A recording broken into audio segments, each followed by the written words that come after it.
निबोधत।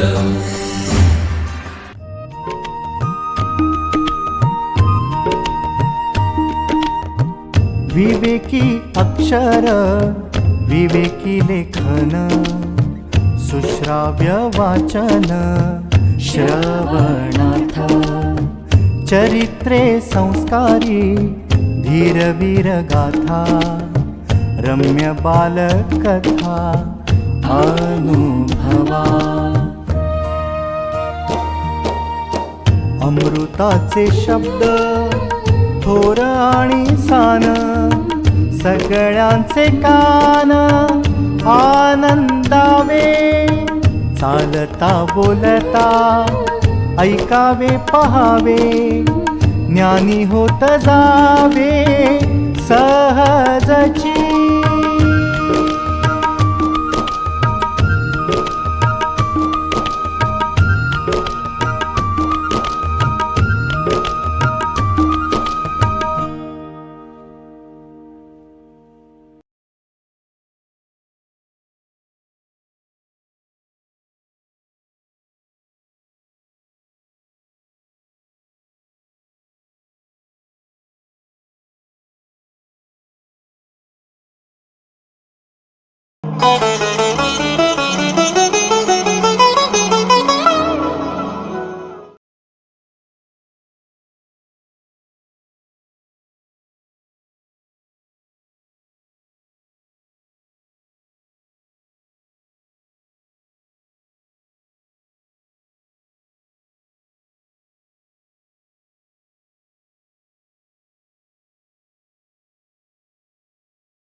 गोष्ट 7वी. साधे मीठ ते काय? पण मुलांनो, तुमच्यापैकी कुणीही अगदी एकही जण असं म्हणणार नाही की त्याला मीठ माहीतच नाही, होय की नाही? तुम्हा तमाम सगळ्यांना मीठ नक्की नक्की माहीत आहे. आणि हो, तुम्हाला महात्मा गांधीजींचे नावही माहीत असणारच, प्रश्नच नाही. पण मुलांनो, हे मीठ आणि महात्मा गांधीजी यांचं खूप खूप महत्वाचं नातं आहे बरं का. तुम्ही म्हणाल, साधं मीठ ते काय आणि त्याचं महात्मा गांधीजींबरोबर महत्वाचं नातं कसं शक्य आहे हे? सांगते हो, पण त्याआधी नीट ऐका. आजची गोष्ट जर तुम्ही अगदी मन लावून लक्ष देऊन ऐकलीत ना, तर आपले बापूजी म्हणजेच आपले महात्माजी कसले द ग्रेट होते हे छान समजेल तुम्हाला. चला तर मग सुरू करूयात. मुलांनो, आपला देशात राहणारे आपण सगळेजण बरीच वर्ष पारतंत्र्यात होतो. पारतंत्र्यात म्हणजे इंग्रजांच्या ताब्यात. आता हे इंग्रज कोण? तर आपण भारतात राहतो म्हणून जसे आपण भारतीय, तसे इंग्लंडमध्ये जे राहतात ते इंग्रज. खूप वर्षांपूर्वी इंग्लंडमधून हे इंग्रज आपल्या देशात, भारतात आले होते. ते इथं आपल्या देशात व्यापार करू लागले सुरुवातीला. हळूहळू त्यांच्या व्यापाराचा व्याप खूप वाढला. त्यामुळे मग मोठ्या प्रमाणात इंग्लंडहून इंग्रज लोक भारतात आले.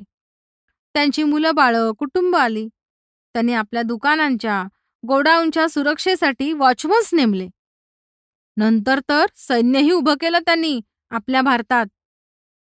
हळूहळू हे इंग्रज भारताच्या राज्यकारभारातही लक्ष घालू लागले आणि मग एक वेळ तर अशी आली मुलांनो, की आपला सगळा भारतच त्या इंग्रजांच्या ताब्यात गेला. त्यांचेच राज्य आपल्या देशात सुरू झाले.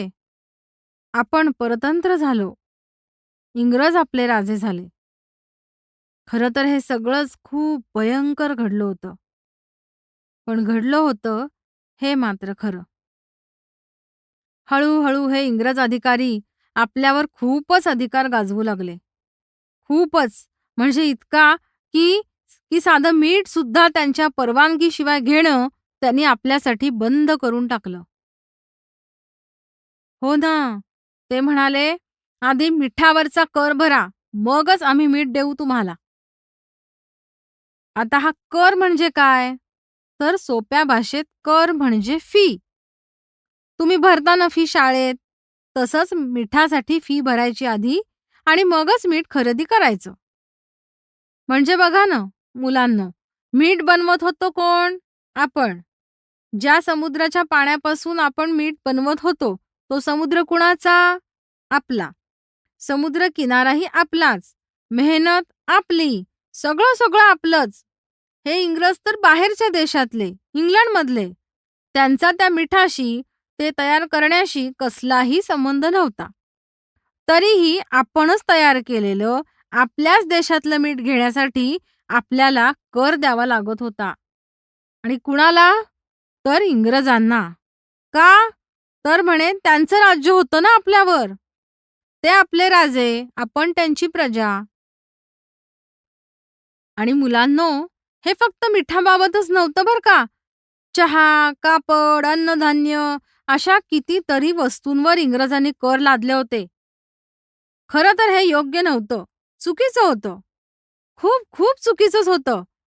हे थांबवायला पाहिजे होतं. हे असं मिठावर कर देणं थांबवणं तर अत्यंत गरजेचं होतं, प्रश्नच नाही. पण मुळात इंग्रजांचं राज्यच आपल्या देशात नको होतं.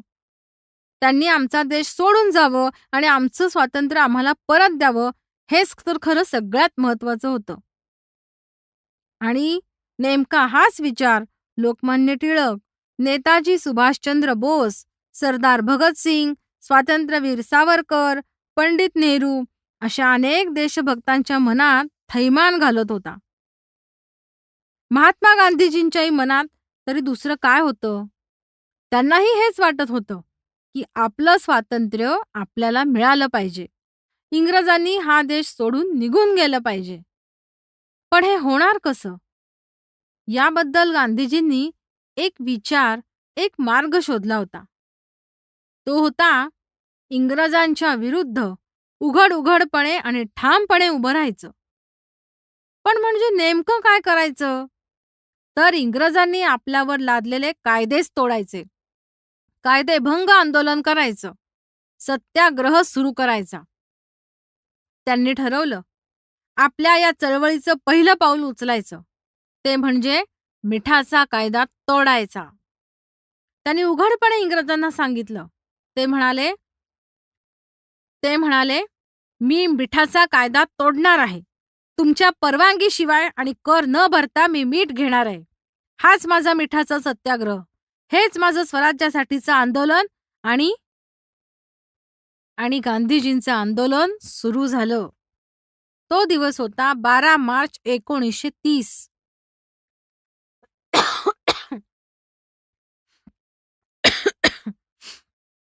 म्हणजे बघा मुलांनो, आज आहे इसवी सन 2023 वर्ष. 1930 ते 2023 म्हणजे तब्बल 93 वर्षांपूर्वीची घटना आहे ही. तुम्हाला मुलांनो, गुजरात हे राज्य माहीत असेल. नक्कीच, हुशार आहात तुम्ही. जसा आपला महाराष्ट्र, तसाच गुजरात. आपल्या शेजारचंच राज्य आहे ते. तिथल्या अहमदाबाद नावाच्या शहरात एक आश्रम आहे. त्याचं नाव आहे साबरमती आश्रम. गांधीजी याच आश्रमात राहत होते. त्या दिवशी म्हणजे 12 मार्च 1930 या दिवशी ते या साबरमती आश्रमातून बाहेर पडले. ते चालत निघाले होते. मुलांनो, यावेळी गांधीजींचं वय होतं 61 वर्ष. त्यांना जायचं होतं दांडी या गावात. कुठं होतं हे गाव? गुजरातमध्येच. समुद्र किनाऱ्यावर एक छोटंसं गाव. तिथं समुद्राच्या किनाऱ्यावर मीठ तयार करायचं काम चाले. गांधीजी तिथं जाऊन तिथलं मीठ घेणार होते. इंग्रजांना न विचारता, कर न भरता. अगदी मुठभरच मीठ घेणार होते, पण हे असं मुठभरच मीठ उचलून मुलांनो, गांधीजी इंग्रजांना दाखवून देणार होते, की बघा, बघा, मी तुमच्या परवानगीशिवाय तुम्हाला कर न देता इथलं मीठ घेत आहे.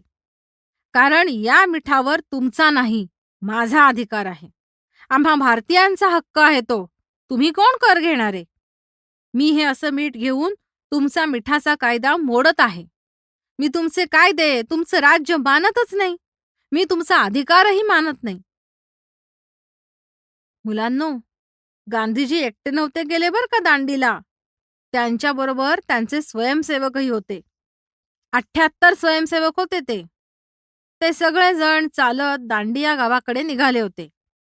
साबरमती आश्रमापासून हे दांडी गाव 200 मैलांपेक्षाही जास्त दूर होतं. गांधीजी रोज थोडं थोडं अंतर पुढे पुढे जात होते. वाटेत लागणाऱ्या प्रत्येक गावातले लोक त्यांच्या म्हणजे गांधीजींच्या या आंदोलनात सहभागी होत होते. बघता बघता रोजच ही संख्या वाढत गेली आणि जेव्हा गांधीजी दांडीला पोहोचले तेव्हा तर अक्षरशः हजारो भारतीय नागरिक तिथं दांडीच्या समुद्र किनाऱ्यावर उपस्थित होते. सतत 24-25 दिवस गांधीजी चालत होते. शेवटी त्यांनी दांडीचा किनारा गाठलाच. तिथं जाऊन पाहतात, तो काय, तिथलं संपूर्ण मीठ इंग्रजांनी चिखलात मिसळून टाकलं होतं. पण हार मानतील, मागे हटतील, तर ते गांधीजी कसले? इंग्रजांच्या या दुष्ट वागण्यानं त्यांना थोडाच काही फरक पडणार होता. ते चिडले नाहीत. शांतपणे ते किनाऱ्यापर्यंत गेले. जिथं चिखलात मीठ पडलं होतं तिथपर्यंत गेले. थोडेसे खाली वाकले. आपला उजवा हात पुढे केला आणि आणि त्यांनी मुठभर मीठ उचलले. मुलांनो, तसं म्हटलं तर घटना छोटीच.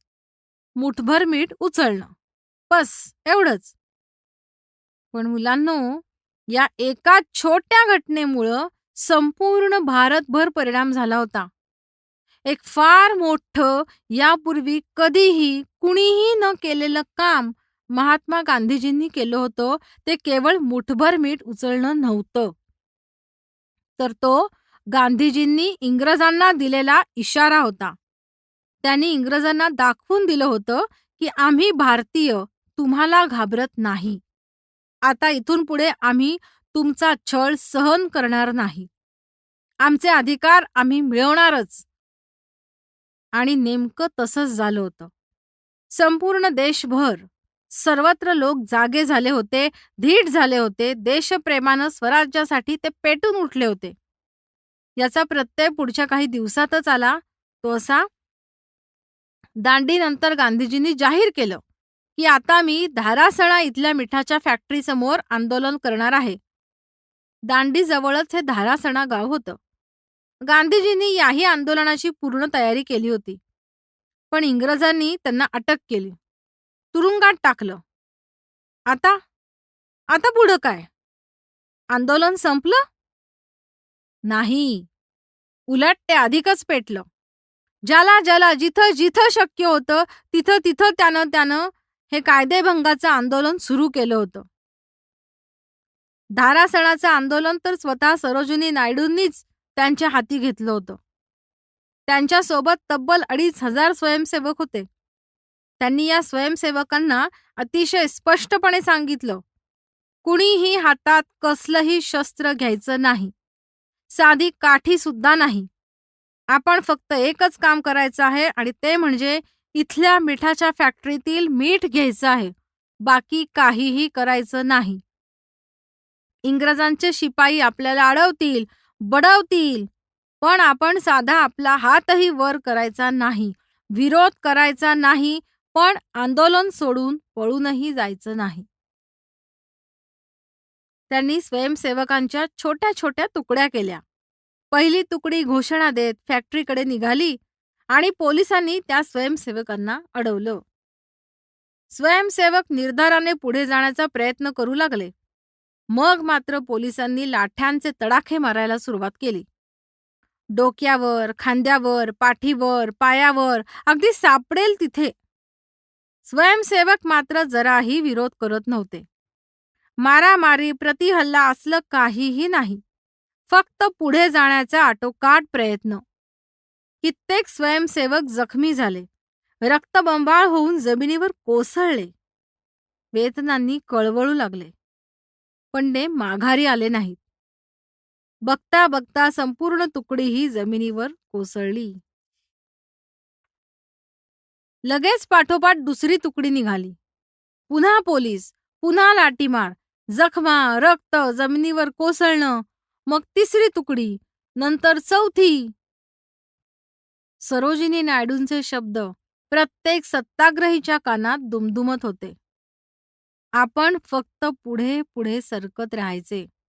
पोलीस लाठ्या मारतील, आपली डोकी फुटतील, कदाचित मरण सुद्धा येईल, कदाचित कधीही सुटका न होणारी अटक होईल. तुरुंगात जावं लागेल, घरादाराला मुकावं लागेल, मरेपर्यंत बायका मुलांची भेटही होणार नाही. आणि नेमकं तेच घडत होतं. घळाघळा रक्त वाहत होतं, जखमा होत होत्या, पण खाली कोसळेपर्यंत मार खायचा हा दृढ निश्चय होता. प्रतिकार करायचा, पुढे जायचा प्रयत्न करायचा, पण हातात शस्त्र न घेता. बस इतकंच आणि एवढंच. धारासणाच्या रस्त्यावर कितीतरी तास हेच चालू होतं, न थांबता. तुकड्यांमागून तुकड्या निर्भयपणे पुढे सरकत होत्या, अटक होत होती, तुरुंगात रवानगी होत होती. पण आंदोलन संपत नव्हतं, संपलं नव्हतं. मुलांनो, आज आपण भारताच्या स्वातंत्र्याचा 75वा वाढदिवस साजरा करत आहोत, होय ना? अशा वेळी दांडी यात्रा, धारासणाचं आंदोलन आपण विसरता कामा नये. मुलांनो, आता लक्षात आलं ना, गांधीजी आणि मीठ यांच्यात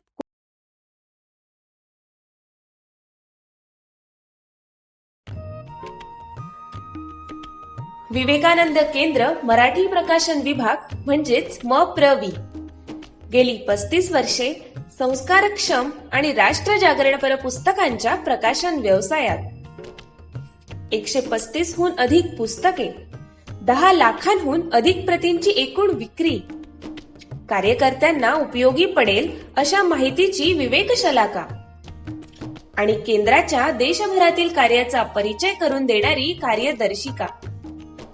संपर्क अश्विनी हाईट्स, पहिला मजला, ग्राहक पेठेजवळ, टिळक रोड, पुणे 30. संपर्क क्रमांक 9881061686.